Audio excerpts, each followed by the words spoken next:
Eh, Bienvenidos nuevamente a retomar nuestro estudio después del monográfico de la semana pasada, donde tocamos el tema de la mónada, que por cierto, creo que a todos se les informó que todos los vídeos, creo que uno es el único que va a faltar, de los de que empezamos a grabar, creo que desde marzo, yo creo por ahí, se están subiendo, si no es que ya se subieron a YouTube, al canal de la sección española, para los que lo quieran consultar. Asumimos que estamos buscando hacer una videoteca de aquí a fin de año para cuando empecemos Cosmogénesis. Yo le calculo que por el mes de noviembre, porque todavía nos faltan 2 estancias, la 11 y la 12 de Antropogénesis. ¿Sí? Bien. Buenos días, buenas tardes y buenas noches, porque ahorita habrá de todo. Bien, vamos a adelantar un poco. Ya vemos acá nuestra dedicación. Y les pido que la repitamos todos, como según vayamos mencionando las frases. Oh tú, sol dorado de esplendor más excelente, ilumina nuestros corazones y llena nuestras mentes. Así que nosotros, reconociendo nuestra unidad con la divinidad, que es el corazón del universo, pueda ver el camino ante nuestros pies y llevarlo a esos distantes objetivos de perfección, estimulado por tu propia luz radiante. Así sea.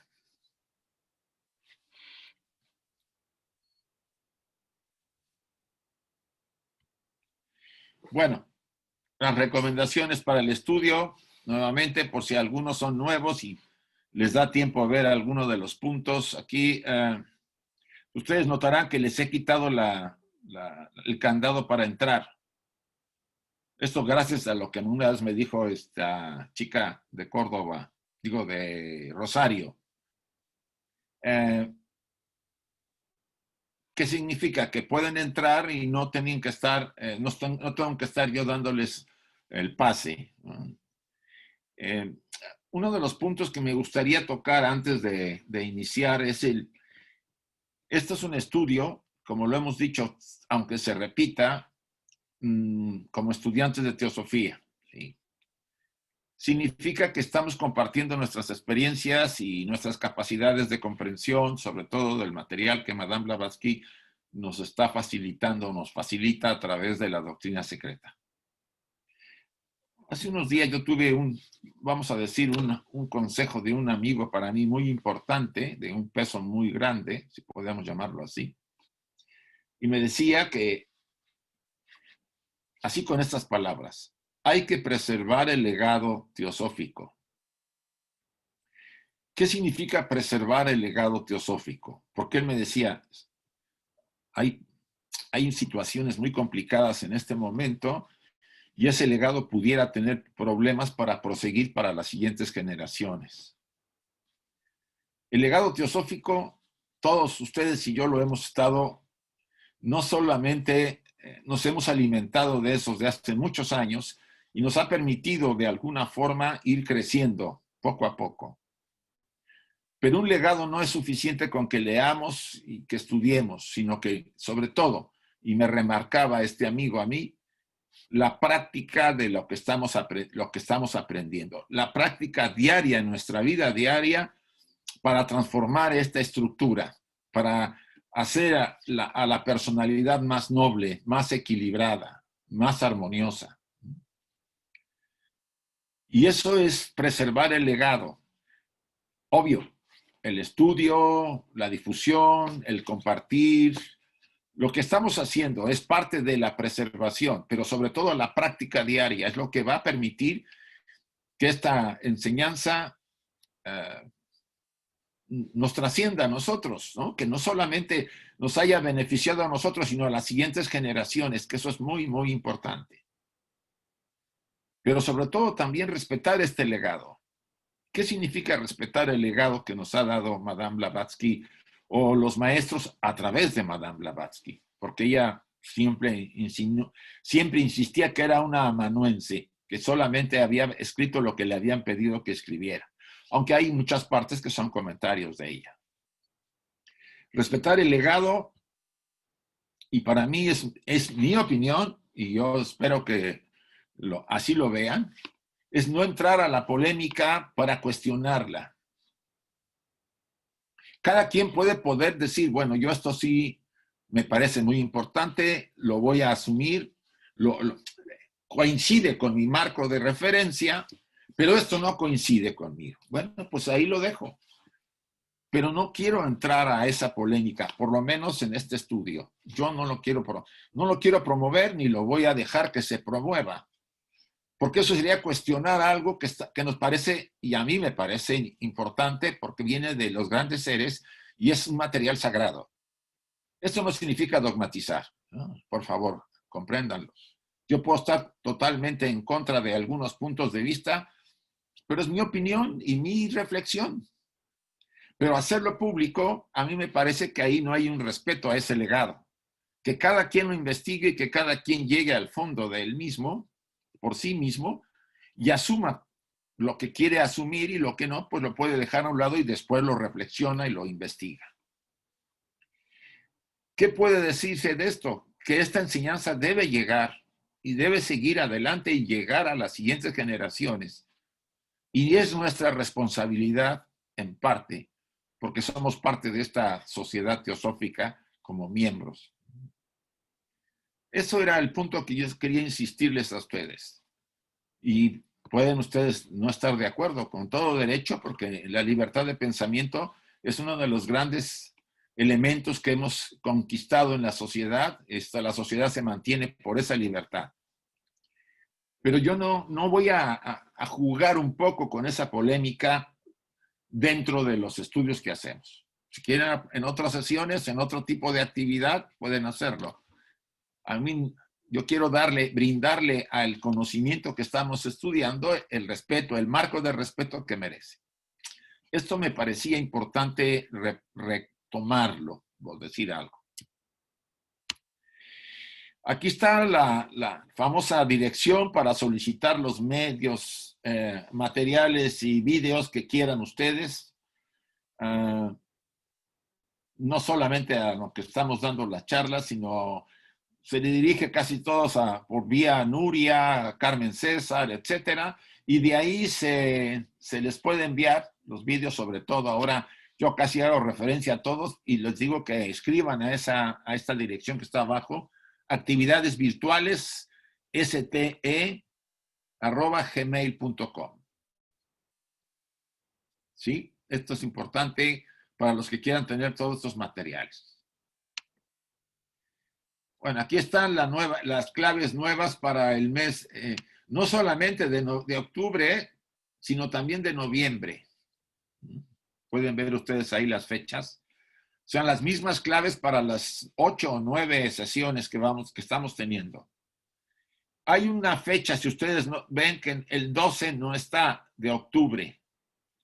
Se debe a que tenemos una actividad que a mí me absorbe esa actividad y pues hablamos con Nuria y hemos estado considerando no incluirla, aunque no es la última palabra, todavía eso lo he dejado abierto, ¿sí? Yo creo que el 19, no, sí, pero sería la siguiente, ¿no? Sí, es la siguiente. Ajá. De momento lo vamos a dejar fuera, ¿sí? Como habíamos quedado, en Nuria y yo, porque me parece que ese día que tenemos parte de un estudio que dura 3 días, y ahí todavía tenemos, va a ser un poco, pues no sé si prematuro meter otra vez el estudio en la tarde. Bien, entonces, para los que quieran tomar las claves, las pueden guardar y no tener problemas. Recuerden que siempre debe haber 11 dígitos en la clave del if. ¿Ah? Si ven 10, luego hablen, porque sería que hay un error. Se nos puede haber pasado alguno. Ya ha ocurrido, ¿eh? Por eso. Aquí ya les paso la propaganda para esta semana, para los que quieran. Hay una conferencia de la hermana Cecilia Calderón de Costa Rica, el desarrollo y purificación de la mente por medio del estudio. Los que quieran asistir, va a ser este domingo a las 11 horas de México, 18 horas España, Puerto Rico, Chile y Bolivia a las 12 horas, Argentina, Brasil y Uruguay a las 13 horas y Costa Rica a las 10. También ustedes están, los que lo deseen, también se va a grabar y estará a disposición para los que lo quieran ver. Lo dejo unos segundos para que puedan, están tomando nota, entonces lo puedo dejar unos segundos. Bueno.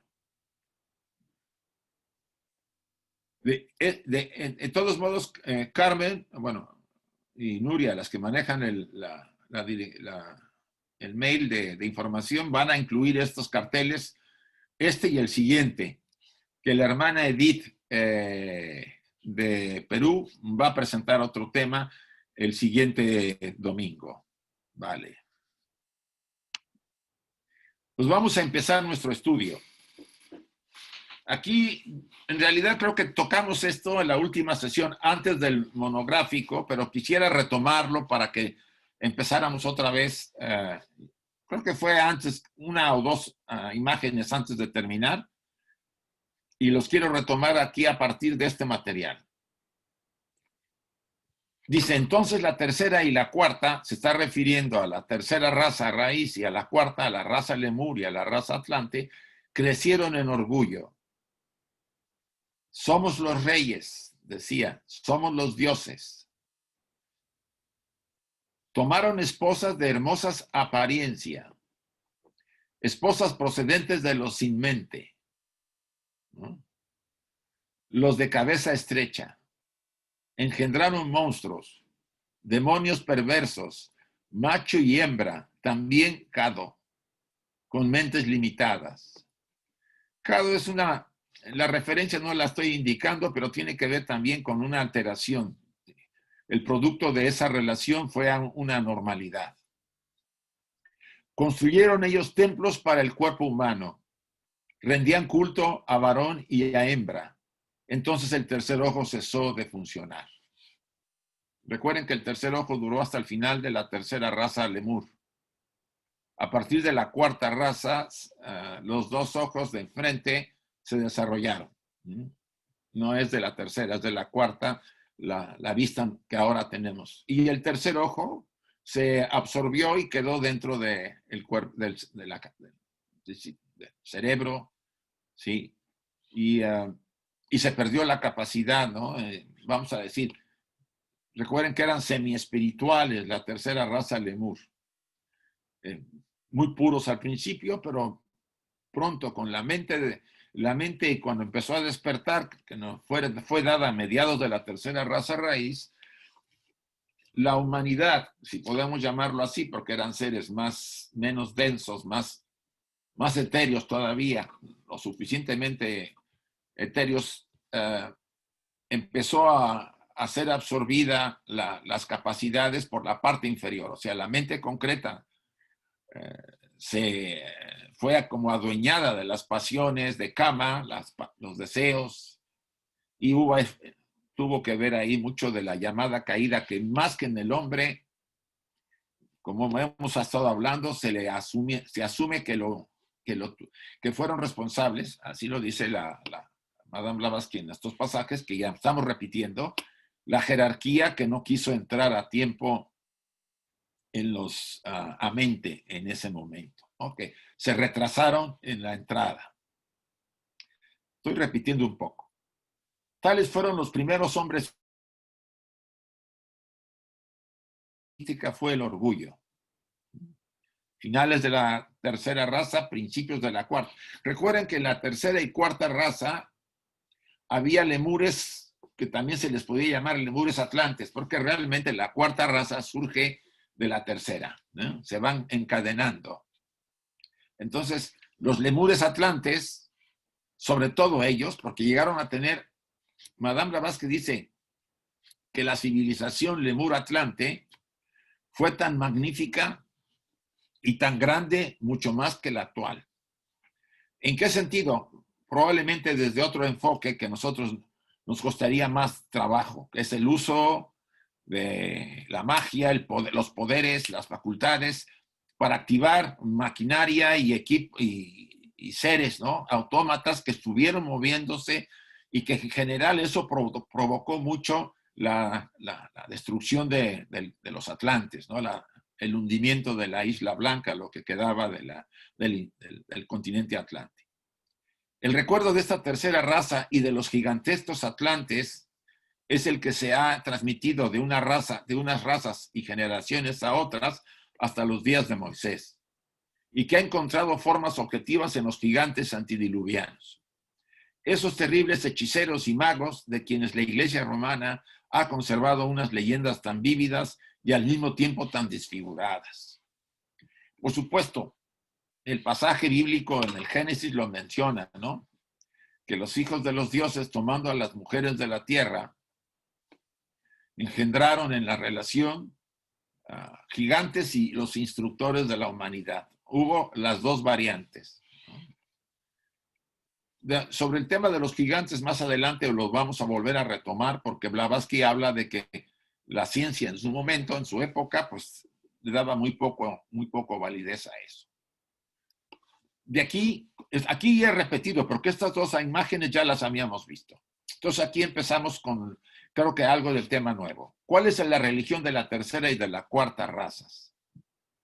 En el sentido ordinario del término, ni los lemures, ni tampoco su progenie, los lemures atlantes, ya la mezcla, tenían ninguna. O sea, una religión como ahora las conocemos no existía. Así la formalidad, la estructura, las posiciones de poder, etcétera, no existía. Pues no conocían los dogmas ni tenían que creer por la fe. Tan pronto como se abrió el entendimiento, o sea, el ojo mental del hombre, la tercera raza sintió una con el siempre presente, así como siempre desconocido e invisible espíritu eterno. Todo, la deidad universal única. Como eran semi-espirituales todavía y con cierta pureza, ellos percibían a esa deidad que estaba inmersa y que activaba toda la vida alrededor de todos, incluso internamente. Entonces, ellos rendían quizá esa devoción, si podemos llamarlo así, porque lo sentían, lo percibían. Pero una religión institucionalizada como las hay ahora no existía, de acuerdo a lo que comenta la señora Blavatsky. Decía que los hombres de esa época, dotados de poderes divinos y sintiendo en sí mismos a su Dios interno, cada uno sentía que era un Dios hombre en su naturaleza, aunque un animal en su ser físico. Hablando de los lemures y lemures atlantes. Se daban cuenta que había dentro de ellos ese Dios interior. Entonces se sentían, por un lado, ese orgullo, ahora es explicable, con una mente todavía no muy capaz Hay un tema que aquí deberíamos entender. Cuando un niño nace, un bebé actualmente, el desarrollo de la mente tarda un largo periodo, aparentemente no es de golpe. La mente, como nosotros pensamos que está más madura, si así le podemos llamar, está entre los 13, 14 y 15 años. ¿Sí? Antes el niño pasa por diferentes fases, el bebé. Después el niño hasta los 7 años. De los 7 a los 11 es la etapa mítica, ¿no? Los niños y las niñas pues generan imágenes, historias míticas, ¿no? Y después empieza la preadolescencia a los 11 años y de los 11 a los 14, 15 es la adolescencia. Y hasta ahí la mente se puede decir, y esos son estudios de Piaget y de otros autores que han metido en este tema, se empieza ya más o menos a ser más concreta. Esto no incluye los adelantados, niños que nacen muy precoces o muy limitados. Estas son las excepciones. Y aquí abajo en el segundo párrafo es interesante. Dice, la lucha entre los dos principios, el mismo día que probaron del fruto del árbol de la sabiduría, lucha por la vida entre lo espiritual y lo psíquico y lo físico. En ese momento empezó la lucha que tenemos actualmente, ¿no? Entre lo superior y lo inferior. Lucha que la mayor parte de la gente, sin darse cuenta, se está llevando a cabo dentro de cada uno de nosotros. ¿Quién es más consciente? Cuando empezamos a conocernos, a observarnos, a estudiar, a darnos cuenta de los efectos de nuestras conductas y nuestras palabras sobre muchísima gente. Ahí empezamos a reflexionar y darnos cuenta que muchas palabras pueden dañar si son dichas simplemente porque tenemos ambición o egoísmo, o pueden beneficiar si hay amor y comprensión. Esa lucha está en nosotros. Luz y oscuridad están dentro de nuestra naturaleza. Parte de nuestro objetivo como seres humanos es superar toda esa lucha. Tarde o temprano, esos polos de luz y oscuridad que nos separan en experiencias muy extremas, que ese es el tema, es ir acortándolos para que tratemos de encontrar el punto en que llamaríamos el camino medio que decía el Buda. No se trata de volvernos buenitos, eso olvídense. El ser humano está equilibrado, reconoce que hay oscuridad, reconoce que hay luz dentro de él y mantiene un equilibrio entre esas dos fuerzas. Difícil, ¿verdad? Pero sí. Ese es uno de los objetivos como estudiantes y buscadores. Y es uno de los objetivos importantes porque es la única manera de poder permitir que lo superior pueda nuevamente conectarse con el ego personal. Aquí viene lo que acabo de hablar de otra forma. Los que dominaron los principios inferiores, obteniendo la subyugación del cuerpo, de los deseos, de las pasiones, se unieron a los hijos de la luz, que de alguna manera es lo que la enseñanza teosófica nos pide. Los que cayeron víctimas de sus naturalezas inferiores se convirtieron en esclavos de la materia, de hijos de la luz que eran, y de la sabiduría concluyeron por ser hijos de las tinieblas. Cayeron en la batalla de la vida mortal con la vida inmortal. Esa era la batalla. Y todos los que cayeron así fueron la semilla de las futuras generaciones de los atlantes. Por eso los atlantes pues cojeaban mucho de muchos problemas, sobre todo en el psiquismo. Y nosotros ahora hemos heredado, porque somos atlantes, venimos casi todos de la etapa lemur atlante. Entonces, por eso en muchos lugares el tema del psiquismo está como muy fuerte todavía. El hombre se emplea, aquí se emplea la palabra el hombre en el sentido y como sinónimo de hechiceros. Las razas atlantes fueron muchas y su evolución duró muchos millones de años. Todos no eran malos, por supuesto, no todos lo eran, pero se hicieron tales hacia el final de su ciclo. Y aquí Blavatsky, como les dije la vez pasada, dice, como nosotros, la raza quinta, nos estamos haciendo a toda prisa. Una profecía, pues parece, ¿no? Porque lo que más prevalece parece ser la oscuridad en general, salvo que nosotros reaccionemos, y es nuestra responsabilidad. Olvídense de andar haciendo cosas en el mundo. Cambiemos cada uno, como decía Krishnamurti. Si usted cambia, cambia el mundo.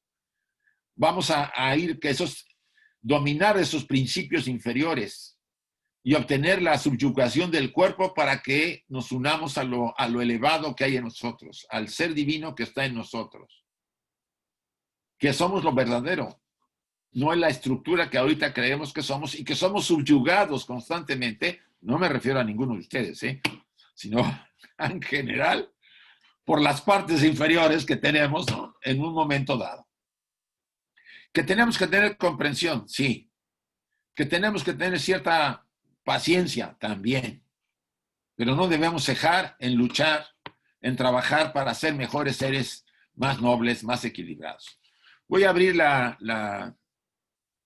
los micrófonos por si hay algún comentario. Ahora, aclaro, por favor, comentarios cortos. Ayer alguien se llevó 8 minutos en una pregunta. No puede ser eso. Hay ahorita 134 personas. No podemos esperar que alguien insista en sus preguntas. Seamos breves, no hablemos al mismo tiempo. Voy a abrir los micrófonos. Bien, ya pueden abrir el que quiera hacer algún comentario o pregunta. Hola, sí, buenos días desde México. Bien. Soy Alicia. Solo que me pudiera decir en 2 palabras, si se puede, ¿cuál fue la comida, la famosa del árbol de la sabiduría, en el momento que se separan ellos de lo espiritual a lo físico? Bueno, hay varias versiones.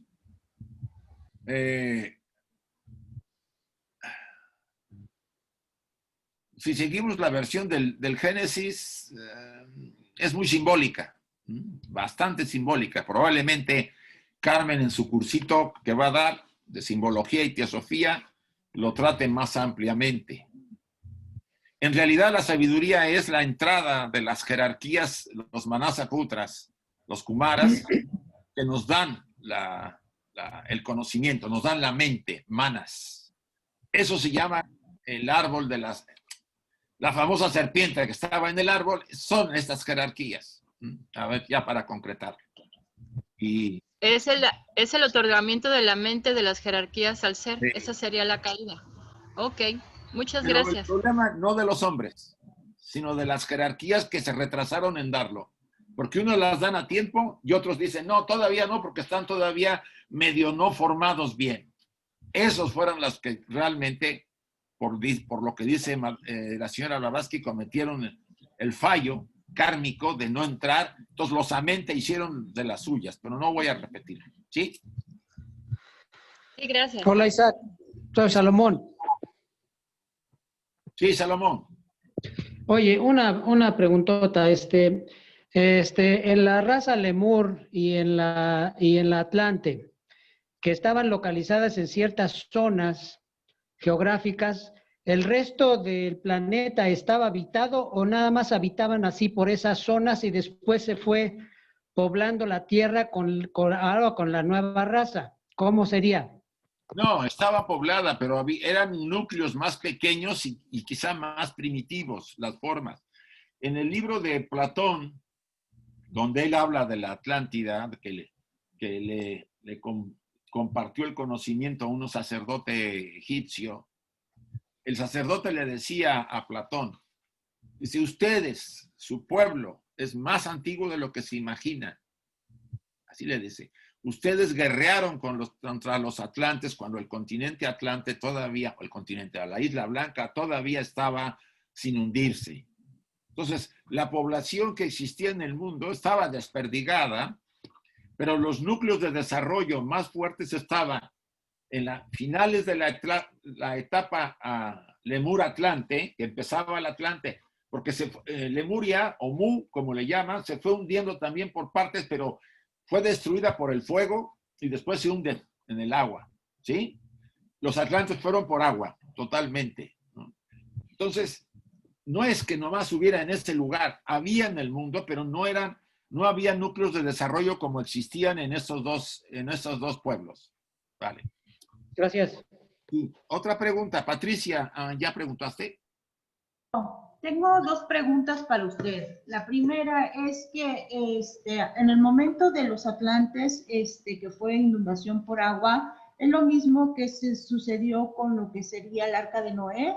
Y la segunda pregunta es que la glándula pineal que tenían los Atlantes era por fuera. Se fue reduciendo conforme pasó el tiempo, ¿no? Sí. Mira, de la primera me interesa.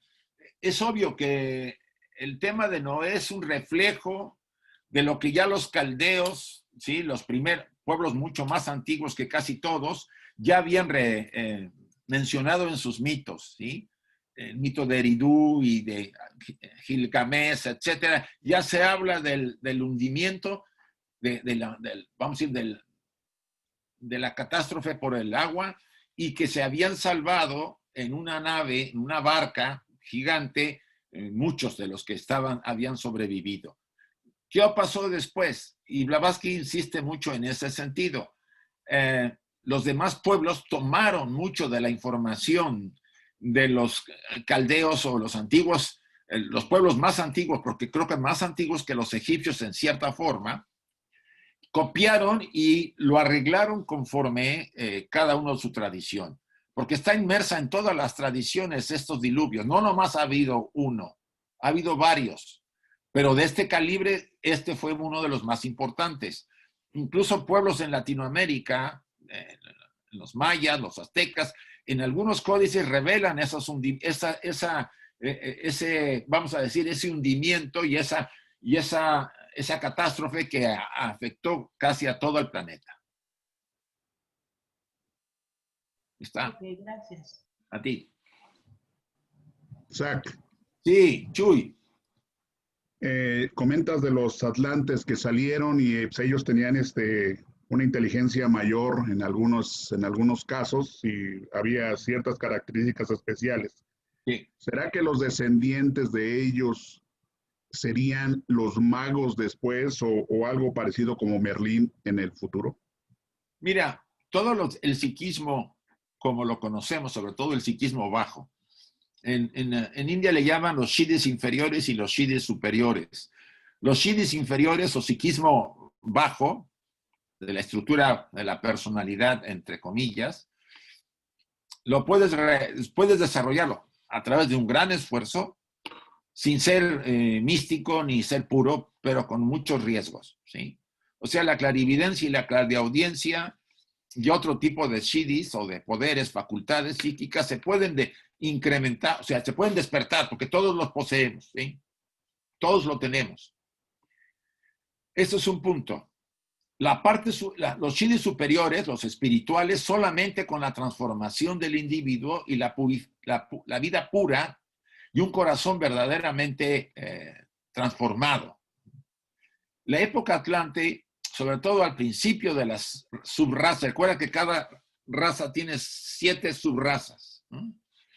Las primeras subrazas de la raza Atlante estaban todavía gobernadas por seres, dioses o reyes semidivinos. Lo dice los pasajes que tenemos por medio de la señora Blavatsky al final de esta antropogénesis, lo vamos a leer. Y ellos, de alguna manera, influían tratando de que no se apagara esa parte, el fuego espiritual, y no sucumbiera a las pasiones humanas, a la mente concreta adherida al animal dentro de nosotros. ¿Qué ocurrió? Pues que cada vez fue más fuerte el uso y fue degenerando cada vez más. Por eso menciona Blavatsky que se cayó mucho y por eso dice ahí, ¿no? La raza atlante fueron muchas y evolucionó durante millones de años. Todos no eran malos, entonces hay que aclararlo. Pero se hicieron tales hasta el final de su ciclo. Al final del ciclo, y viene muy claro porque un Buda de aquella época escribe un manuscrito y lo vamos a ver al final, casi la mayor parte de la raza, o sea, de la gente del pueblo atlante, practicaba la magia y la magia más oscura, se puede decir. O sea, la mayor parte de los seres, vamos a decir, de luz, las jerarquías de luz, eran minoría y parecía que iban a triunfar la parte oscura. Ya se habían retirado los reyes divinos, porque al ver la oscuridad que se estaban dando, se retiraron. Dejaron vacío los tronos en la tierra, Atlante, y empezaron a ser gobernados por gente de muy bajo calibre de desarrollo. Entonces cada vez fue aumentando eso. ¿Qué pasa? Esta raza desaparece, entre comillas, porque ella produce la siguiente raza, la raza blanca, la quinta raza en la que estamos nosotros. Y gran parte, por no decir casi todas las mónadas de esa raza somos nosotros. O sea, nuestra mónada viene desde la etapa original, haciendo ese largo viaje, pero traemos la herencia. Y en muchos casos la herencia es de haber manejado fuerzas oscuras fuertemente y es el renacer de esa parte es donde está la parte oscura, en muchos casos, ¿no? En la magia, la hechicería, etcétera, que conocemos. No todos son así. Lo que llamaríamos la magia blanca, practicada por un puñado, no se puede hablar de muchos, pero sí en el mundo, ha existido siempre. Por ejemplo, en la época de principios de la Edad Media, en la época neoplatónica, ¿no? Las escuelas, la teurgia es la magia de invocar a los dioses, era practicada, pero debía ser el individuo sumamente puro. Y hubo como Plotino, como Plutarco, seres que pudieron hacerlo porque la calidad de ellos era lo suficientemente necesaria para poder invocar a los dioses. Entonces, podríamos decir que si Merlín realmente, bueno, la tradición dice que fue un personaje importante, pero hasta qué punto histórico, no lo sé. Es producto de esa corriente, vamos a decir, de magos de luz, como siempre ha habido, y magos oscuros, como siempre ha habido, y los hay. Espero que... Gracias, Isaac. Gracias. Bueno, chicos, proseguimos, ¿no les parece? Vuelvo a cerrar.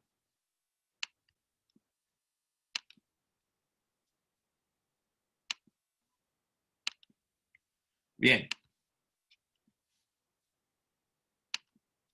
Así pues, en el amanecer de su conciencia, el hombre de la tercera raza raíz no tenía creencias que pudieran llamarse religión. ¿Va? No había una religión. Esto es, no solo ignoraba las brillantes religiones llenas de pompa y oro, o sea, como las modernas, no tenía ni idea, sino hasta todo el sistema de fe o de culto externo. No había ni cultos. ¿Qué podrían hacer? Lo que se ha encontrado es que puede haber habido cierto culto a la gente que moría, porque le ponían sus cosas, la orientaban para cuando estaban, el cuerpo lo orientaban hacia cierta zona, etcétera. Pero no había realmente, por lo que se sabe, una orientación a base de cultos institucionalizados, ¿no? Pero si el término se define como la unión de las masas en una forma de reverencia hacia lo que sentimos superiores a nosotros y de respeto como el sentimiento que expresa el niño hacia el padre amado, entonces, hasta los primeros lemures, desde el principio mismo de su vida intelectual, tuvieron una religión. Y una de las más hermosas. ¿No tenían a los brillantes dioses de los elementos a su alrededor y hasta dentro de ellos mismos? O sea, ellos tuvieron una religión de devoción a esa fuerza que estaba dentro y estaba alrededor. Eso fue la última parte de la raza lemur, antes de seguir oscureciéndose el ojo, el tercer ojo que se fue reabsorbiendo hacia adentro del cerebro.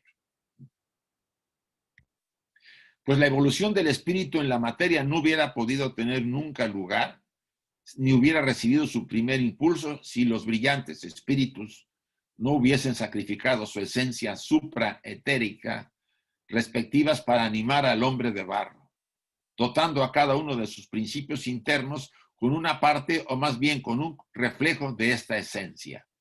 Entonces, somos formados, y aquí volvemos a recapitular de lo que se ha dicho. Estamos formados por una serie de jerarquías, ¿sí? Varias jerarquías intervienen en la formación del ser humano. De eso lo hemos visto desde que empezamos a estudiar antropogénesis. No repetiré toda esa cantidad de jerarquías. Refiero a los interesados a que vean en los vídeos de los primeros. Esos sí estaban grabados porque hablamos de eso todavía. Y vean el material en la doctrina. Pero los principios que conforman al ser humano han sido dotados por las diferentes jerarquías que rodean al sistema solar, partiendo desde el Sol y otras jerarquías superiores, e incluyendo la más importante, por llamarlo así, que nos da la identidad como egos, que es los Manasaputras, la jerarquía que nos da la mente. El Prometeo famoso de los mitos griegos, que roba el fuego para darnos la capacidad de reflexión, de autoconocimiento. En aquellos remontísimos tiempos era la edad de oro, la edad en que los dioses andaban por la tierra, y se mezclaban libremente con los mortales. Es un comentario de uno de los maestros. Cuando concluyó, los dioses se fueron, esto es, se hicieron invisibles, y las generaciones posteriores terminaron por adorar sus reinos, a los elementos. ¿Sí? Empezaron a adorar a todas las formas elementarias, a los elementales, perdón, que existían en la naturaleza, y a sí mismos, a las estructuras personales. Los atlantes, primera progenie del hombre semidivino después de su separación en sexos, y por lo tanto, los primeros engendrados y los mortales que primeramente nacieron al modo humano, o sea, al modo actual, fueron los primeros sacrificadores al dios de la materia. Empezaron a construir imágenes semejantes al ser humano, quizás más grandes, más chicos, de alguna forma u otra. Ahí empezó a caer esa capacidad de presentir la vida una en todo, y se fue ubicando en formas, se empezó a caer en la materia, incluso como dice Blavatsky, creo que en la siguiente imagen, a volverse fálica las religiones o tradiciones. Son ellos, en el oscuro y remoto pasado, en edades más que prehistóricas, el prototipo sobre el cual se construyó el gran símbolo de Caín. Esto es interesante. ¿Se acuerdan cuando hablamos de Caín? ¿Se acuerdan? Los primeros antropomorfistas que adoraron la forma y la materia, culto que pronto degeneró en personal y luego condujo al falicismo, a la adoración de los miembros genitales. Como en la India se maneja el yoni, el falo y el yoni, que reina supremo hasta hoy hasta hoy en día en el simbolismo de todas las religiones exotéricas de rituales, dogmas y formas. ¿Ustedes creen que el cristianismo no lo tiene? ¿Qué creen que significan las dos torres cuando están señalando hacia el cielo? Están fecundando al cielo, los falos que fecundan. Esto es un estudio simbólico, no me voy a meter por ahí porque hay aquí unas autoridades como Nuria y Carmen. Caín era el sacrificador. Esto es muy interesante. Caín es una hueste, es una gran cantidad de seres humanos. Como se muestra en el capítulo 4 del Génesis. Del fruto de la tierra, siendo el primer cultivador, mientras que Abel llevó los primeros nacidos de su ganado al Señor. Vean la interesante manera de ocultar, un velo para ocultar. Caín fecunda a Abel. Abel es femenina. O sea, es la mezcla por primera vez de la unión del hombre con la mujer. Y de ahí se produce sangre, ¿sí? Se genera la sangre famosa. Caín es el símbolo de la primera humanidad masculina y Abel de la femenina. Siendo Adán lleva los tipos de la tercera raza, o sea, ellos no eran andróginos o bisexuales o hermafroditas, pero no eran lo que ya Caín y Abel fueron. Dice, el asesinato es el derramamiento de sangre, pero no quitando la vida, sino dándola. Cuando el hombre se une a la mujer, en la primera unión hay sangre, ¿no es así? Esa es la sangre de la que se habla. Aquí, desvelando un poco Blavatsky en los velos de los pasajes del Génesis, ya habíamos tocado este tema, lo habíamos visto quizá más ampliamente, pero aquí hay muy en particular una clave para entender. O sea, el primer hijo no es Caín ni Abel, es ¿quién? ¿Se acuerdan? ¿Se acuerdan? Enoch es el primer hijo, ¿verdad? Realmente real. Y eso lo dice también la Biblia, ¿no? Para los que quieran investigar. Porque Caín y Abel son ya las generaciones separadas. O sea, el verdadero hombre, o que empieza a ser el verdadero hombre, se le llama a Enosh, que es el final de la raza Lemur. A ver si lo abrimos nuevamente. Sí, dice acá, Adán y Eva se convirtieron en materia o proporcionaron el terreno, o sea, Caín y Abel, este último como suelo portador de la vida, porque era lo femenino. Y el primero como agricultor, pues sí, pues fue el que sembraba la semilla en el vientre, el terreno o campo o vientre de Abel, ¿no? Puede ser que a algunos se les desmonte un poco la simbología que aquí está apareciendo, pero es muy interesante. Y esto, de alguna forma, sería digno de ser reflexionado.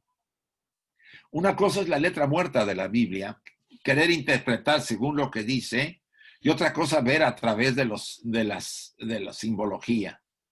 Madame Blavatsky dice que hay 7 claves para entender la literatura de los evangelios y de la literatura del Antiguo Testamento. Vamos a abrirlo un poco, a ver si que será la segunda vez que abrimos, y después ya nos seguimos para tratar de terminar nuestro estudio. Bueno, voy a abrir. Vale, los que quieran preguntar y los que quieran colaborar con la cuestión simbólica, Nuria o Carmen, como quieran, o Clarisa, o quien sea. Isaac, ¿aló? Sí, José Luis. Ahí decías que empezaron a adorar los reinos de los elementos. Sí. Sin embargo, hay un pie de página, 637, donde explica que no son los elementales. Entonces, ¿cuáles son? Bueno, acuérdate que estamos hablando de las ondinas, de las sílfides, los elementos. Esas huestes de seres forman los 4 elementos, bueno, son más de 4, pero en la tierra, el agua, el aire y el fuego son entidades que conforman parte de cada uno de esos elementos. Entonces, aparte de eso, hay otras formas y fuerzas que se mueven en la naturaleza y que empezaron a ser también consideradas como divinidades y adoradas en esa época. Entonces son esos elementos, ¿no? Sí, sí. Ok, gracias. Salvo que alguien quiera hacer algún comentario, chicos. Tengo una pregunta, Isaac. Sí. En referencia a lo que mencionaste sobre la adoración de estatuas que eran grandes, ¿nos podemos remontar a lo de Egipto, que ellos adoraron demasiadas estatuas grandes, enormes, y la infraestructura que tenían ellos pues, era grandiosa, ¿no? ¿Nos estamos refiriendo a esa época? No, estamos refiriendo a millones de años antes, con la época Atlante, al principio de la raza Atlante. Antes no hacían imágenes. Al final de la raza Lemur no había imágenes. Cuando la mente empezó a activarse y a perder la luz de lo espiritual, empezó el hombre a hacer formas e imágenes de ellos mismos, a personalizar a esa deidad que estaba en todo y que era representada más que por una forma, por espacios, ¿sí?, abiertos, donde se le rendía culto, sobre todo al sol, la manifestación que se puede decir más tradicional desde tiempos antiquísimos. Entonces, ¿sí?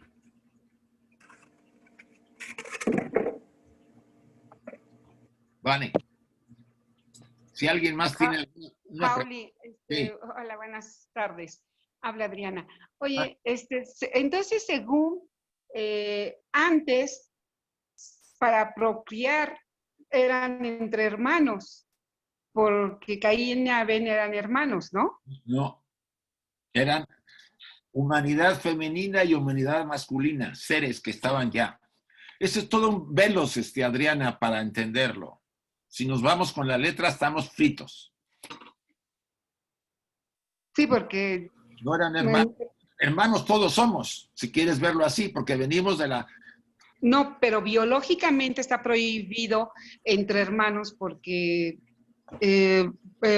dicen que llegan a tener deformidades o problemas con la sangre. Por Mira, eso... Adriana, no has estado en los otros estudios, porque ya hablamos de ese tema.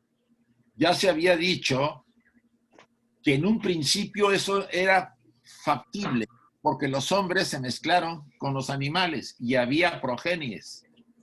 hasta que los dioses, los reyes dioses de los principios de la raza atlante destruyen a esos grupos y cierran la puerta para que eso ya no se produzca. Entonces, no solamente entre animales, sino que entre hermanos o lo que fuera, en esa época había esa habilidad, y Blavatsky insistirá en varios pasajes que esto era posible en ese momento, no ahora, millones de años después. Ok, gracias. Sí. Una pregunta, ¿solo por qué utilizan la palabra asesinato de cuando se une por primera vez el hombre y la mujer, que es para dar vida? ¿Por qué utilizan esa palabra de asesinato? Volvemos a lo mismo. Mira, Simbólico. Sí, es un simbolismo. Los escritores de la literatura importante de todos los pueblos ocultaron las enseñanzas por el peligro de la raza atlante. O sea, en época atlante, todo lo que ahora nos parece oculto y encerrado a ciertos grupos, antes se enseñaba abiertamente en las escuelas. No habría problema. Por eso empezó a hacer mal uso de ese conocimiento. ¿Qué ocurrió? Que los grupos que mantenían la luz del conocimiento, los seres superiores, vamos a decir, las jerarquías superiores de humanos que habían alcanzado cierto desarrollo, cerraron el conocimiento a aquellos que lo merecían. Ahí se empezaron a formar las grandes fraternidades como la de Compasión o la Gran Fraternidad Blanca actual, ¿sí? Son herederas de aquellos, desde los primeros. O sea, si ustedes recuerdan, cuando hablamos en las primeras generaciones de los seres, cuando empezó el hombre a pasar de andrógino a bisexual, a hermafrodita, también un grupo selecto de seres que habían encarnado, de dioses encarnados en seres humanos, empezó a generar por Kriya Shakti un poder mental, seres que no tenían padres, eran generados mentalmente. Esa jerarquía es la antecedente de todas las grandes fraternidades, sobre todo las serias fraternidades como la Gran Fraternidad Universal. Me refiero a las fraternidades de compasión. Entonces, ¿qué puede decirse? Que hay mucho simbolismo para ocultar, porque hubo mucho manoseo y sigue habiendo eso, ¿no? Por eso la gente ve la doctrina secreta y dice, ¡ay, no puedo! No puede porque hay claves y hay velos. La idea es que se transforme y estudie y poco a poco los va a ir develando. Muy Sí, bien. estoy comparando eso con una cuestión del maestro Paramahansa Yogananda, donde dice que el ser humano debería crear solo con la mente y no como se crea actualmente. Pero Ahí eso es como algo referente a esto. Bien. Muy bien. Gracias. ¿Alguien más, chicos?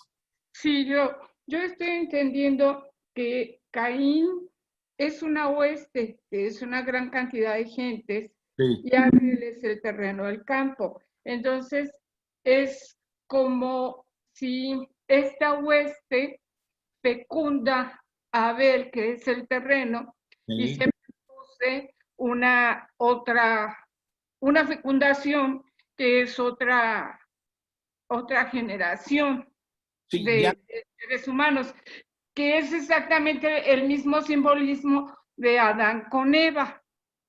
Sí, lo que pasa es que Adán y Eva, no sé si te acuerdas cuando hablamos de los hermafroditas, fue creo que por ahí, por la estancia cuarta, creo que más o menos, incluso les puse un marco, una tablita. A lo mejor habrá que volver a repasarlo, lo volveré a ver si en algún momento hacemos un repaso. Ahí está muy metido la jerarquía que nos da, le llaman, lo menciona ahí Madame Blavatsky, es una jerarquía de los que conforman el árbol sefirotal, los sefirots, o jerarquías divinas, ¿sí? Sí. Pero la parte superior no interviene la parte media del árbol. Eso lo dijo Carmen en un monográfico que hizo sobre Cábala. Sí. Y esa jerarquía eran hermafroditas. Los dioses son hermafroditas, ¿sí? Se puede decir, a ese nivel, no al nivel superior. Y ellos se mezclaron con los seres humanos, o con lo que de alguna manera procrearon para poder generar la vida, porque tenían esa orden, procrear, ¿no? Eso viene mucho en la literatura de los Puranas, donde Shiva encarna en ciertas formas, y Vaisvata se llama, creo que el Manu de la raza humana, y empiezan a generar, porque para que hubieran más seres. Entonces, por eso se refiere de esa forma, ¿no? Entonces, los velos acá son más complejos. Y incluso a las personas que están estudiando, como que se desmonta una estructura que ha sido enseñada por muchos años a través de la tradición cristiana, ¿no? En que el Antiguo Testamento, el Génesis del capítulo 1 al 5, está todo manipulado, está modificado y cambiado para que no se comprenda la enseñanza. Ok, gracias. Bien, chicos, voy a cerrar para seguir, si no, no acabaremos hoy.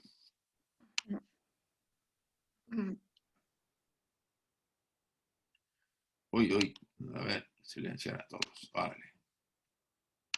Bien. De este modo fue como los primeros atlantes, nacidos en el continente Lemur. Recuerden que cuando la quinta raza en la que estamos, la raza blanca, entre comillas, que hay un montón de colores, pero bueno, así le llamamos, empiece a declinar, empezarán a surgir de esta raza la siguiente subraza, la quinta raza, perdón, la sexta subraza, ¿sí? O sea, de nuestra propia raza nacen los nuevos, podríamos llamar así, las nuevas vertientes de vida del árbol de la vida para la siguiente raza. Se separaron desde sus primeras tribus en buenos y en malos, en lo que adoraban al espíritu invisible de la naturaleza, como lo he estado repitiendo,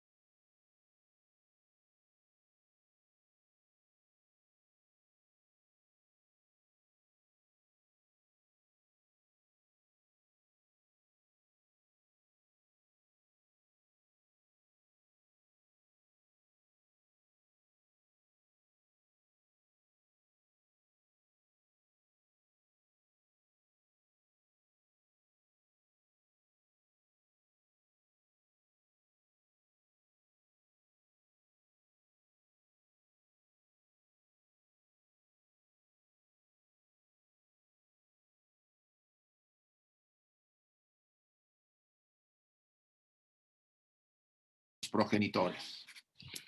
El continente hiperbóreo. Recuerden que los lemures son hijos, volvemos a lo mismo, de la segunda raza y que habitaron en Hiperbórea. Los atlantes hacia el polo sur, considerado el abismo cósmica y terrestremente considerado, de donde soplan las pasiones ardientes convertidas en huracanes por los elementales cósmicos que en él moran. Es interesante este párrafo que Madame Blavatsky comenta, ¿no? El norte, que es el cielo de sus progenitores, de los lemures, y el sur, nada recomendable, de acuerdo a lo que aquí menciona la señora Blavatsky. Los atlantes gravitaron hacia el abismo cósmica y terrestremente considerado. Tiene cierto significado simbólico el norte y el sur, los polos, ¿sí? Es como si fuera el polo de luz, el norte, y el polo de sur de oscuridad, ¿no? Para que más o menos pudiéramos entenderlo. Los dos polos eran denominados por los antiguos: dragones, el polo norte, y serpientes, el polo sur. Proveniendo de aquí los dragones y serpientes buenos y malos, y también los nombres dados a los hijos de Dios, hijos del espíritu y de la materia. Los magos buenos y los magos malos. Este es el origen de la naturaleza doble y triple del hombre. Entonces, repito, el pasaje es muy interesante. Dice, los dos polos eran denominados por los antiguos dragones y serpientes. Provenientes de aquí los dragones y serpientes buenos y los malos. Los de buenos eran del norte y los del sur y los malos eran del sur. Y también los nombres dados a los hijos de Dios, hijos del espíritu y de la materia, ¿no? Los del sur. Los magos buenos del norte y los magos malos del sur. Este es el origen de la naturaleza doble y triple del hombre. La leyenda de los ángeles caídos en su significado esotérico contiene la clave de las múltiples contradicciones del carácter humano. Señala ella el secreto de la conciencia de sí en el hombre. Es el eje en que gira todo un ciclo de vida, la historia de su evolución y desarrollo.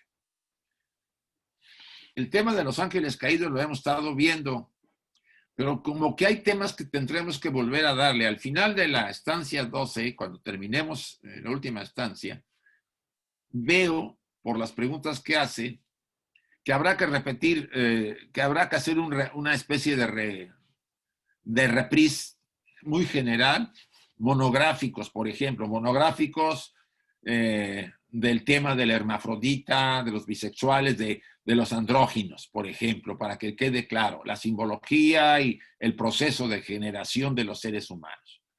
Un monográfico de los ángeles caídos. Es muy interesante porque ahí se desmonta la idea que tenemos que Luzbel es el malo de la película y no es así. Ya lo hemos visto muchas veces eso. Lo vimos varias veces porque Madame Blavatsky, por su técnica de enseñanza, insiste, y aquí vuelve a insistir, ¿sí? Déjenme ver la siguiente. La comprensión exacta de la antropogénesis esotérica depende de que esta doctrina sea bien entendida, la de la caída. Da ella la clave de la enojosa cuestión del origen del mal y muestra cómo el hombre mismo es el que ha dividido al uno en varios aspectos contrarios. Blavatsky insiste que es el hombre, que es la mente del hombre subyugada por el animal, por las pasiones, por los deseos de la parte inferior material del hombre, la que ha generado toda esta cantidad de demonios y problemas que tenemos en el mundo. Porque eso no existía antes de que la mente nos fuera dada. No había ni bien ni mal, en el sentido que nosotros lo conocemos. Los llamados ángeles caídos son la humanidad misma. Nosotros somos esos ángeles caídos. O sea, para que se den cuenta que somos los demonios, pues no lo duden. A veces nos comportamos. El demonio del orgullo, de la lujuria, de la rebelión y del odio no existían antes de la aparición del hombre físico consciente. Antes de que tuviéramos la mente, no existían. ¿Esto qué quiere decir? Si no existían, ¿por qué surgieron? Por la mente. ¿Sí? La mente que gravita hacia lo espiritual y otra parte hacia lo material. Es la misma mente, pero se ha separado en dos. ¿Por qué? Porque lo material, esa mente que era una, así podemos llamarla, siempre es una, pero una parte de ella que es como una energía se empezó a inclinar hacia lo material, hacia los deseos, hacia las pasiones, como dice acá, hacia el orgullo, hacia la lujuria, hacia la rebelión y del odio, que antes no existía, como actualmente lo tenemos, ¿no? Es obvio que el tema de la mente es un tema de gran misterio. La jerarquía que nos dio la mente es algo excepcional. Se ha hablado mucho de ese tema y hay mucho material sobre ese tema. El hombre es quien ha engendrado y creado al demonio. No, nosotros. Por ejemplo, ustedes y yo decimos, bueno, es que este sistema, el gobierno, y empiezo a generar imágenes en contra del sistema y del gobierno. Ustedes saben bien que los pensamientos son energía viva, ¿no?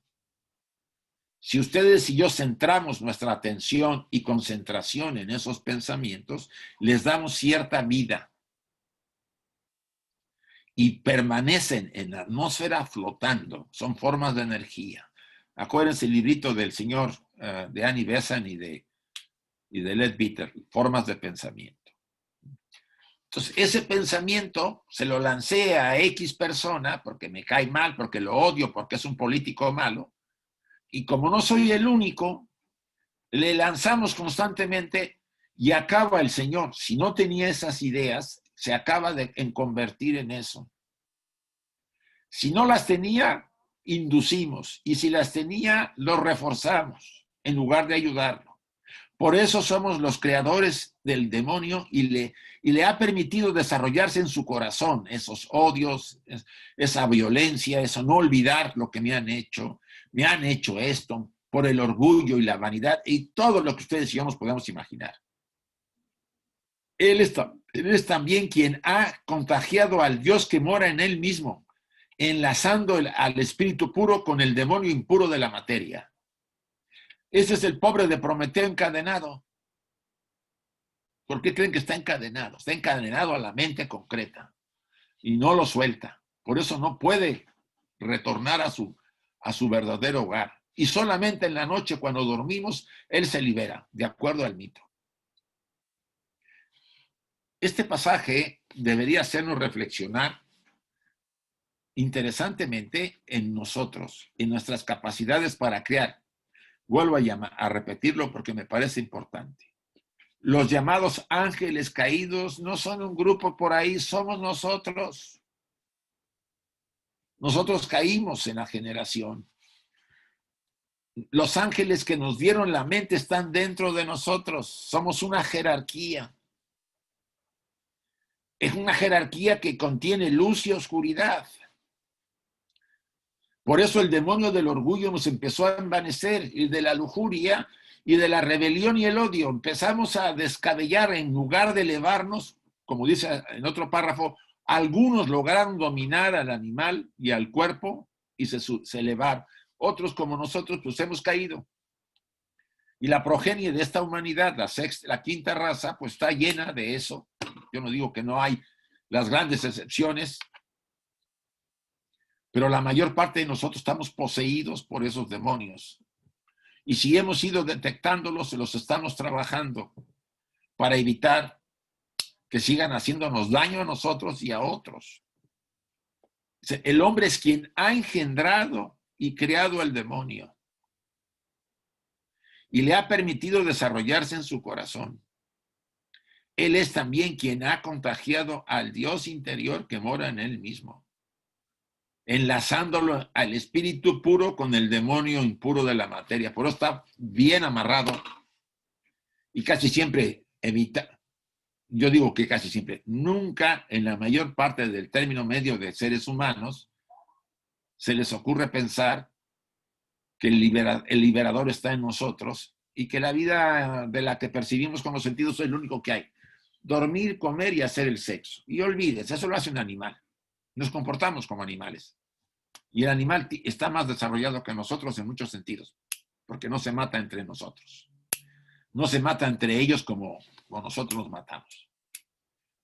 Entonces, esta reflexión nos puede hacer ver varias cosas. Nuestra responsabilidad.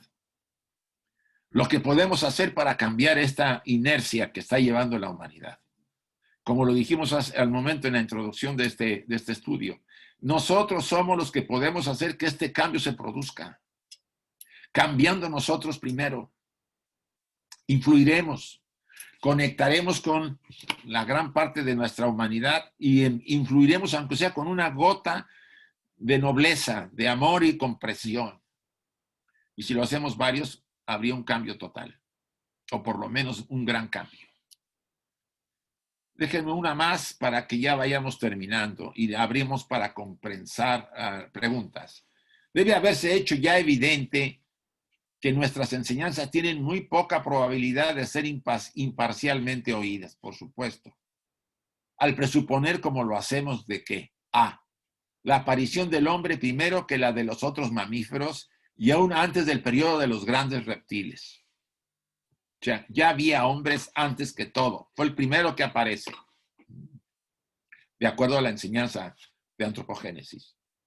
B, que los diluvios periódicos y los periodos glaciales se deben a la perturbación kármica del eje.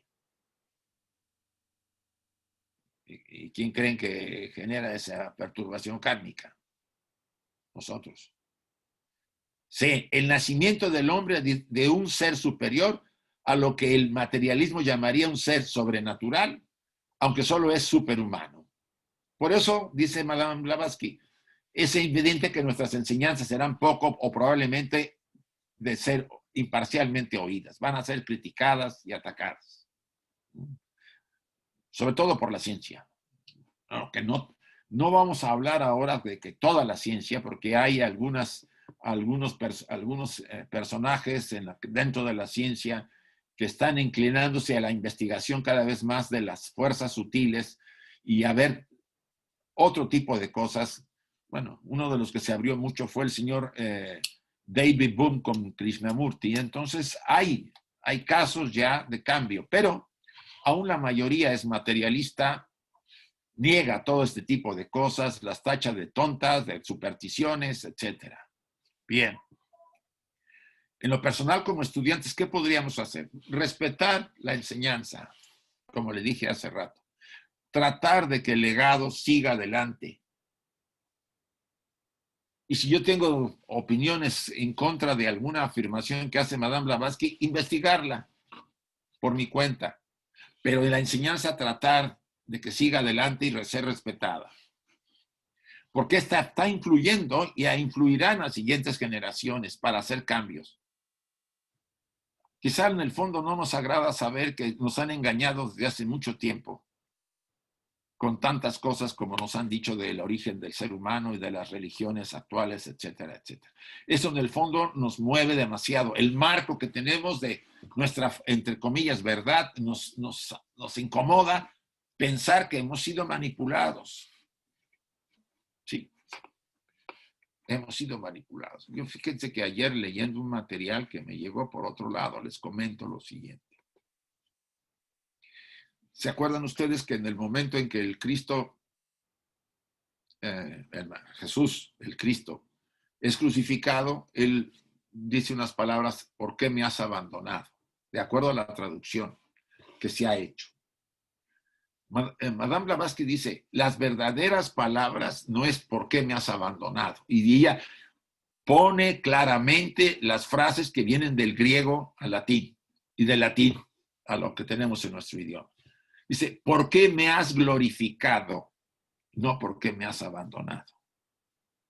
Y esto tiene que ver, es una frase de iniciación. La vida que se cuenta del Maestro Jesús es toda una gran iniciación. Entonces, Blavatsky dice, o se hizo por ignorancia, o se hizo siendo conscientes, pero para manipular a la gente. Entonces, uno se cuestiona, si empieza uno a cuestionarse eso, empiezas a cuestionarte muchas cosas. Yo les recomendaría, en cierto sentido, quedarnos con la enseñanza en general del amor y la compasión que el Maestro Jesús nos presenta a través de los evangelios.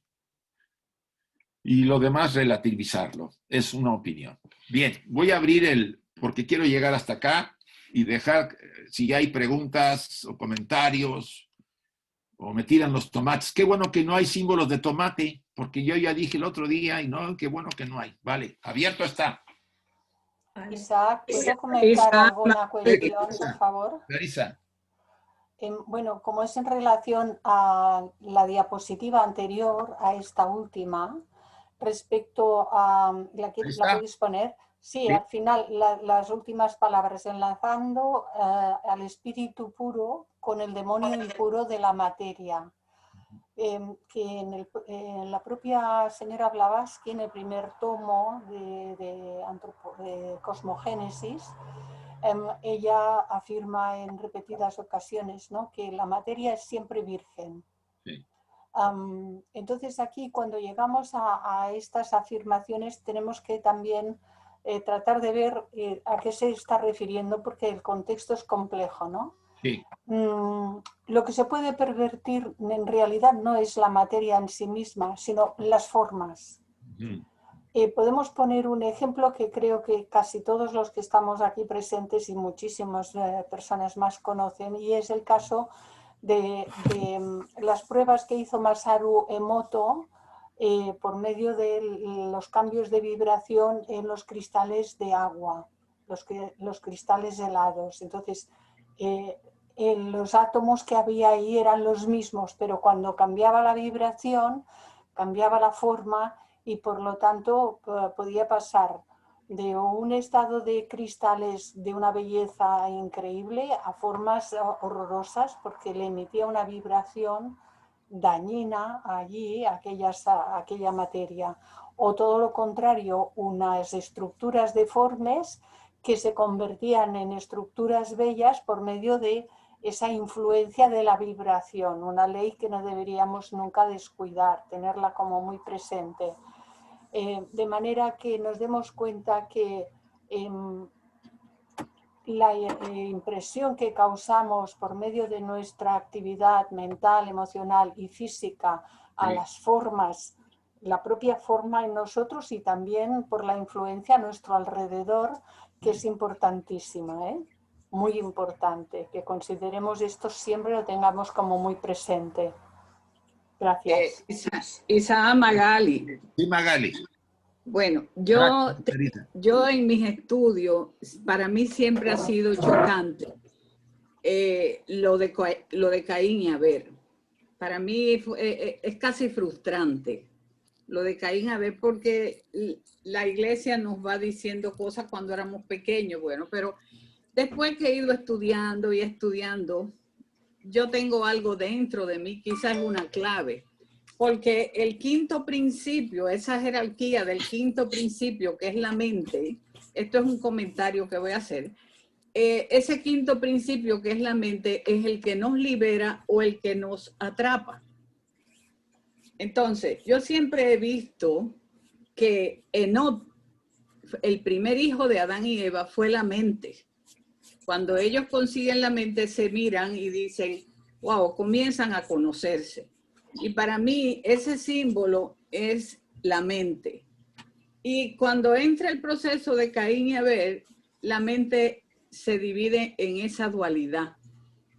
Una dualidad que nos puede hundir, que es kama mana, y una dualidad de materia virgen de la mente, porque donde quiera que hay un plano, hay materia de ese plano que es Abel, que puede hacer esa conexión de Mana Buddhi. Siempre lo he visto después que aprendí a ver estos estudios, lo coloco en mi mente de esa forma. Puedo estar equivocada, pero me dio taquicardia y dije, debo compartirlo, esto que tengo en mí. Y cuando me da esa taquicardia, pues yo digo, bueno, debo hablarlo, porque he visto en los procesos que no me cabe en la mente, porque hay eones y eones de tiempo que van pasando de una etapa a otra. Y yo lo veo desde ese punto de vista. Puedo estar equivocada. Vale. Gracias. A ti, al contrario, Magali. Isaac. Sí, Carmen. Vamos a ver. Nos estamos introduciendo en ese mundo de símbolos que es excesivamente para nosotros desconocido. Porque tenemos que ver, como dice la señora Blavatsky, que mínimo hay 7 formas de interpretación. Sí. Entonces, hay una interpretación que la podemos llevar al nivel material, físico, directamente. Otra a nivel psicológico. Otra a nivel cosmogónico, que es un poco lo que ha estado enfocando Isaac ahora, en esa cosmogonía en la cual nos estamos moviendo. Entonces, tenemos que, claro, esto requiere de nosotros una forma imaginativa, creativa. ¿Y qué queremos decir cuando decimos ser creativos? Aquí esto es importante. El ser creativo no significa que vamos a cambiar algo que ya tenemos. El que crea es algo nuevo y diferente. Eso es una creación. Si no, lo demás es un cambio, es una modificación del original. Sí, sí. Entonces, cuando hablamos de mente creativa, para emplearla en el desarrollo de interpretación de la simbología, tenemos que aprender a ver diferentes niveles con un mismo símbolo. Entonces, Caín y Abel, de pronto, muchos conocemos otras versiones de Caín y Abel. Entonces, no quiere decir que esa versión sea la última, ni la que resuelve todos los problemas, porque nos estamos limitando. Entonces, lo que tenemos que ver es en cada momento cómo está enfocando la idea de Caín y de Abel. Cómo se está enfocando aquí el origen del bien y del mal, que son tonalidades. Entonces hay que darles un entorno porque nuestra mente concreta necesita cosas concretas, pero ahora estamos dando una vuelta a esa mente y la estamos intentando elevar a unos niveles que no comprendemos al principio y que nos cuesta. Entonces, este es el desarrollar una mente simbólica a través de la creatividad. Sí. Por eso digo que no nos encasillemos y no digamos esta es esto determinante. No, en otro nivel significa otra cosa, diferente. Y en otro nivel, otra cosa distinta. Era eso que quería aclarar para que no nos compliquemos en que hay contradicciones o que hay diferentes interpretaciones. No, todas tienen un fin. Todas las interpretaciones llevan un fin detrás. Pero no nos aferremos a una, tengamos esa mente abierta. Era eso, Isaac, perdóname. No, muy bien, Carmen. Creo que eso es lo más válido que podríamos decir respecto al estudio de la doctrina secreta. Isaac, sí, Enrique. Yo lo que quiero, y dado la aclaración que hiciste al principio, es que para mí está muy claro porque empezamos ahora a interpretar algo que no necesita tanta interpretación desde mi punto de vista. Y respetando un poco lo que Madame Blavatsky está poniendo, si lo volvemos a leer, creo yo que está claro, dice, la comprensión exacta de la antropogénesis esotérica depende de que esta doctrina sea bien entendida, punto. Ahí hay una idea clarísima. Da ella la clave de la enojosa cuestión del origen del mal. Está hablando del origen del mal y que además es una cuestión enojosa. Y muestra cómo el hombre mismo es el que ha dividido al uno en varios aspectos, lamentablemente eso no lo pone, contrarios. Viene el siguiente párrafo. Los llamados ángeles caídos, ahí toma otro elemento, son la humanidad misma, el demonio del orgullo y de la lujuria. Para mí esto no tiene... Yo creo que si se lee con calma, esto está muy claro. Estamos viendo a Blavatsky, tiene una claridad espectacularmente precisa, y ya luego podemos especular entonces respecto a lo que pueda estar diciendo o no, pero si lo leemos con calma, vamos a ver que está muy claro lo que está diciendo. Bueno, perdón, es lo que quería yo comentar nada más. Sí, yo siento, en parte estoy de acuerdo que uno no debe encasillarse con una versión, eso es importante. Pero sí, como ahorita también señala Enrique, está como muy definido en este momento lo que ella comunica al hablar de los ángeles caídos. Es una jerarquía que nos da la mente, por ley kármica, obtenemos la mente, pero también arrastra otra serie de consecuencias, sobre todo para los individuos con una limitación todavía en esa naciente mente, en esa naciente autoconciencia. En otras palabras, para cerrar este comentario, tanto que inició con Clarisa, tenemos que tener un criterio abierto y amplio para entender la enseñanza oculta y sobre todo intuitivo hasta donde podamos. Pero hay declaraciones muy directas que poco, vamos a decirlo así, concretamente, para hablar de esto es así. Puede que tuviera otras especulaciones, pero aquí lo está diciendo tan claro, como dice aquí, ¿no? La comprensión exacta de la antropogénesis esotérica. ¿Sí? Los ángeles caídos, son la humanidad, etcétera, etcétera. Muy importante cuando dice, el hombre es quien ha engendrado y criado al demonio, para que empecemos a comprender que tenemos la responsabilidad de transmutar en nosotros aquello que da origen, de alguna manera, en ciertas medidas y gradaciones, a lo que denominamos el mal. Porque cada uno ha de transmutar lo que emana de sí mismo, que puede emanar de sí mismo. No podemos cambiar a otros, solamente podemos ser ejemplos vivos de toda esta enseñanza, pero por la propia transformación de nosotros mismos. Sí, y esto Clarisa lo repite no solamente en la doctrina, yo lo he leído en la clave de Teosofía, lo he leído en varias obras de Madame Blavatsky donde ella insiste, el hombre es el que ha creado los demonios, no son nadie más, ¿sí?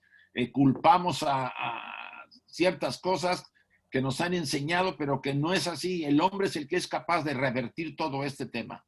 No podemos culpar ni siquiera a otros hombres, sino darnos cuenta de qué es lo que hemos de realizar en nosotros mismos y hacerlo. Muy bien, chicos. Sí, hola. Sí. Sí, ¿puedo preguntar? Puedes preguntar después de entregar 50 euros. Bueno, a lo mejor lo merece la respuesta. No, es una broma. En una de las diapositivas, una de las dudas que tenía es que, dice la diapositiva, tomaron esposas de hermosa apariencia procedente de los sin mente. Quienes tomaron esposas fueron supongo que fueron la tercera y la cuarta raza, pero de los sin mente, ¿a quién se refiere? De los de cabeza estrecha. Mira, es que es parte del estudio que hemos pasado. Originalmente, el principio de la tercera raza Lemur, hasta la mitad, hasta la tercera subraza, los seres humanos no tenían mente. Eran gigantes, medios plásticos en su naturaleza, tenían un sentido más espiritual que serían como seres humanos. Entonces, al llegar a la mitad de la tercera subraza, las jerarquías, por la ley kármica, jerarquías que tenían la mente, son inducidos a que nos den la mente. Algunos entran en nosotros y otros nomás reflejan la energía mental en el ser humano. Y ahí entonces empieza el despertar, lento, muy lento, como un niño cuando empieza a pensar y a reflexionar. Se llevará miles de años antes de que el hombre sea autoconsciente. Hablo en general, porque la excepción de los Kriya Shakti es otra cosa. Poco a poco vamos adquiriendo la mente, a desarrollarla. Ahora, una jerarquía, creo que la sexta o la séptima, al ver que los hombres aún estaban en formas muy primitivas, no quisieron darnos la mente. Dijeron, nos vamos a esperar hasta que estén mejor. Y eso ocurrió. Se esperaron. ¿Y qué pasó? Pues que los amente, que no habían recibido la mente, viendo a los animales mezclarse, porque ya se habían separado los sexos, ellos se mezclaron entre ellos y con los animales. De ahí nace la raza muda. Ese es el sacrilegio, entre comillas, decía, porque no estaba en el plan divino que eso ocurriera. Y que el karma ha caído sobre esa jerarquía de seres que tenían la mente por no haber activado en el ser humano en su momento la mente. Entonces, para aclarártelo, y yo espero que sea suficiente. Sí, y si Prometeo, por ejemplo, lo que ha dicho antes de Prometeo. Ya le paramos, sí, porque si vas más adelante, se va a alargar esto. Gracias. Te lo agradezco. Sí, gracias. A ti. Bueno, terminamos, ¿les parece? Ya son las... Sí. ¿Sí? Me gustaría que termináramos, vamos a decirlo así, repitiendo la invocación, si están de acuerdo. Si la conocen todos, cierren sus micrófonos porque si no se va a oír todo aquí muy fuerte. Y vamos a ir repitiendo después de que mencione yo cada frase de ellas, por favor. La invocación, para los que no lo saben, la hizo Annie Besant. Y es una invocación al ser divino que está en nosotros y al cosmos también, ¿no? Bien, cierren sus ojos un momento, unos segundos, y mantengan la atención en su respiración también.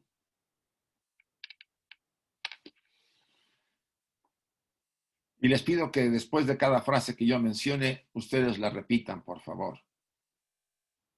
Oh vida oculta que vibras en cada átomo. Oh luz oculta que brillas en cada criatura. Oh amor oculto que todo lo abarcas en la unidad. Que cada ser que se sienta uno contigo sepa por lo tanto que es uno con todo lo demás.